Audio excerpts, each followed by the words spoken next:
He thought he was just helping his little brother move into college.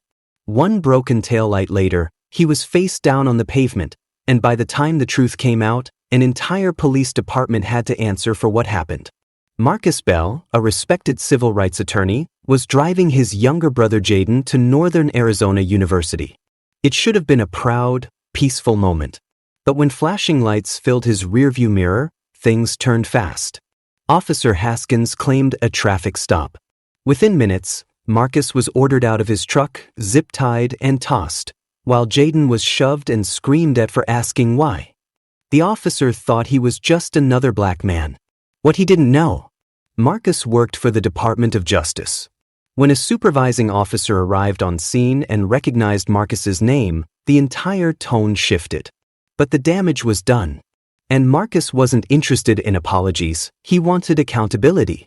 Within weeks, Haskins faced internal hearings, a new statewide policy on traffic stop de-escalation was launched, and Marcus used his platform to help push through a DOJ transparency database tracking officer misconduct across departments.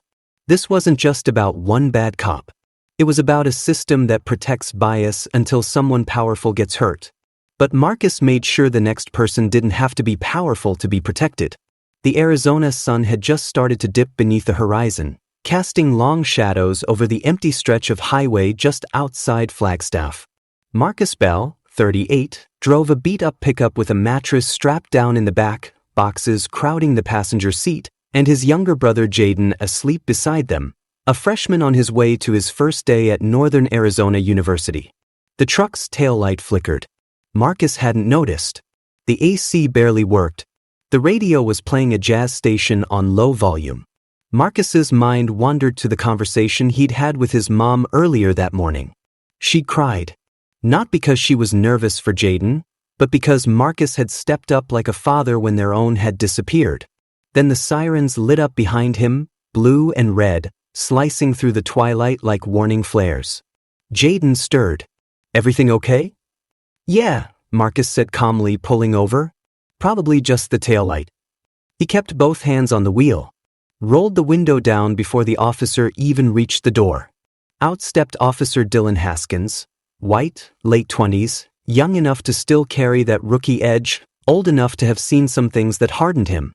His boots crunched on the gravel shoulder as he approached the truck. "You know why I stopped you?" Marcus nodded. "Broken taillight. I haven't had a chance to fix it yet." "License and registration," Haskins said, voice clipped. Marcus handed them over. Jaden sat up straighter, clearly uneasy. Haskins barely glanced at the ID before his eyes flicked toward Jaden. "You the owner of this vehicle?" "Yes," Marcus replied. "And who's he?" Haskins asked, nodding at Jaden. "My brother. I'm dropping him off at a..." Haskins tapped the ID against his palm. "Step out of the vehicle." Jaden's head whipped around. "Wait, what? Why?" Marcus didn't argue. He knew better. He opened the door slowly and stepped out. His 6'2" frame and calm demeanor seemed to trigger something in Haskins. A flash of caution, maybe insecurity. Haskins stepped back and rested a hand on his belt, near his taser. "Turn around," Haskins ordered. Marcus didn't move. "Officer, I'm fully cooperating. Can I ask what you're looking for?"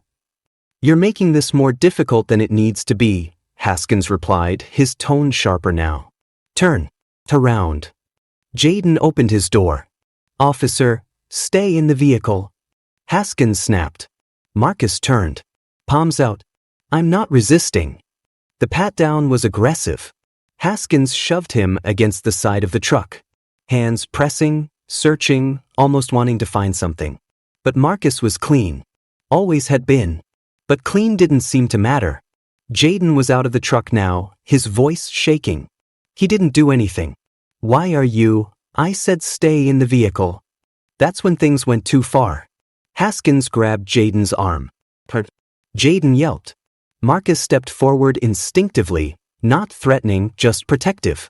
That was enough. Haskins reached for his taser. Fired. Marcus hit the ground, convulsing. Jaden screamed. The whole scene exploded in seconds. Noise. Panic. When it was over, Marcus lay on the ground, hands zip-tied behind his back. Jaden had been pushed into the side of the truck, blood on his lip. Haskins was breathing hard, shaking, looking around like he wasn't sure what just happened. Then a voice cut through the chaos. "Officer Haskins." Another cruiser had arrived. A commanding presence stepped out. A woman in her 50s, hair tied back, badge polished and prominent. Captain Imani Wells. She'd been monitoring calls all evening. Something about this one didn't sit right. And when she saw the name Marcus Bell on the license, her stomach dropped. Because she knew Marcus. Not personally, but professionally. He wasn't just a citizen. He was a federal civil rights attorney for the Department of Justice. Wells stepped between Haskins and Marcus. "What's going on here?" Haskins stumbled over his words. He was resisting. His brother was interfering. "Unzip him. Now." Marcus sat up slowly, wrists red from the zip ties. He didn't speak. Didn't move. Just looked at Jaden, then at Wells. "Sir, are you injured?" Wells asked. Marcus nodded toward his brother. "He's 18. That's his first experience with the police." Wells's jaw tightened. Haskins looked between them. I didn't know who he was. That's the problem," Marcus finally said, rising to his feet. "It shouldn't matter who I am." The silence that followed felt heavy. Loaded. Jaden was shaking, his voice barely a whisper. "You didn't do anything wrong." Marcus didn't respond. He didn't need to. Wells turned to Haskins. "Go sit in your car. Now." And then, turning to Marcus, "Do you want to file a complaint?" Marcus smiled bitterly. "I'll do you one better." 1 week later, the auditorium at Northern Arizona University buzzed with a tense, expectant energy. Every seat was taken, professors in pressed suits, students clutching notebooks, cameras lining the back wall, their red recording lights glowing like watchful eyes. The story had made local and national headlines by now. Civil rights attorney Tased during routine stop. People weren't just curious, they were shaken. Marcus Bell stood at the edge of the stage, his suit crisp, his posture steady.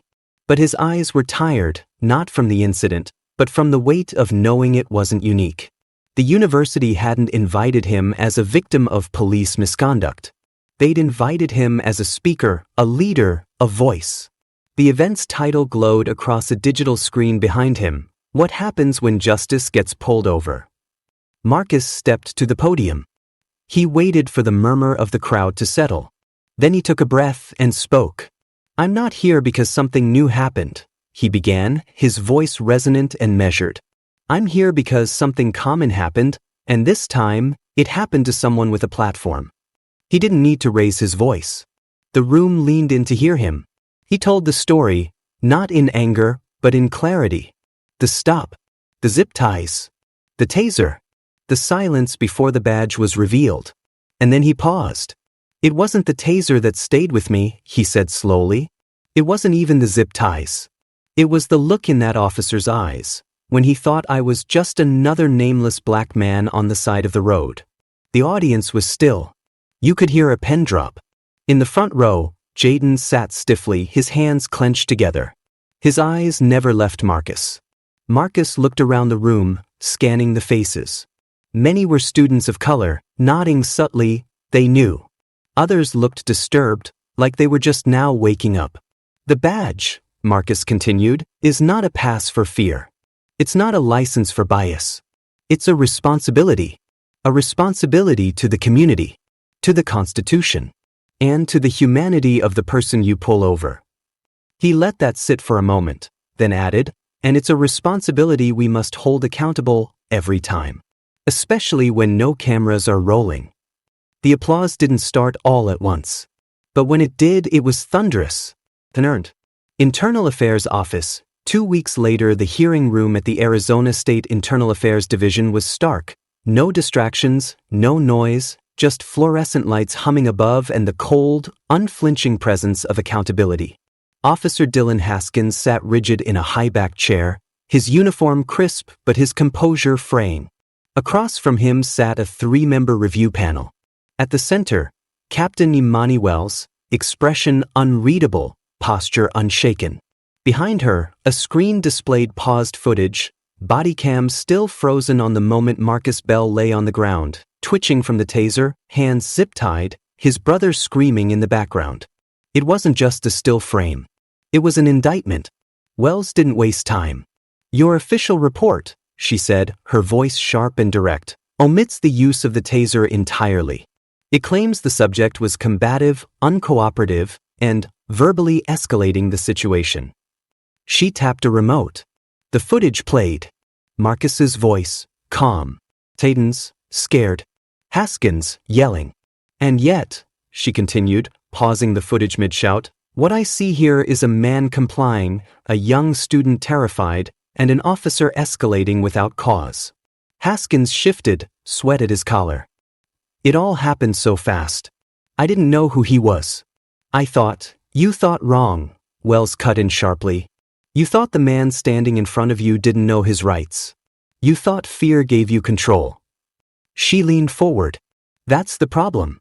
No one else on the panel spoke. They didn't need to. The decision came quickly. Haskins was suspended without pay, pending further disciplinary action. The panel would reconvene to determine if he would be removed from duty permanently. For now, his badge was stripped from him, not with ceremony, but with silent consequence. But what happened next mattered more. A statewide initiative, fast-tracked by the governor's office and supported by DOJ recommendations, was publicly launched. New mandatory training in de-escalation techniques, a rewritten stop-and-search protocol, and a citizen-led task force to monitor and report racial profiling incidents were announced within days. Marcus Bell hadn't asked for vengeance. He hadn't demanded headlines. He'd asked for one thing, that no one else have to rely on luck, privilege, or titles to survive a traffic stop. Because real justice isn't about punishment. It's about prevention. Marcus stood beside a U.S. attorney, unveiling a new national database to track police misconduct reports and officer-involved incidents, searchable by department and by name. The DOJ had been sitting on the project for months. Marcus's case gave it the push it needed. Reporters raised their hands. "Mr. Bell, do you think this will stop incidents like yours from happening again?" Marcus didn't blink. "No. But it will make silence harder. And silence," he said, "is where injustice grows." The camera pans out as Marcus walks down the courthouse steps, Jaden beside him, carrying a backpack that now feels heavier, not because of books, but because of history. As they cross the street, Jaden says, "You think it'll ever really change?" Marcus looks straight ahead. "It has to. Because I won't stop until it does. If this story moved you, share it. Talk about it. Challenge the silence. Because justice doesn't begin in the courtroom. It begins on the side of the road, with a choice. And next time, it could be someone you love." Subscribe for more stories that speak truth, demand change, and light the path forward.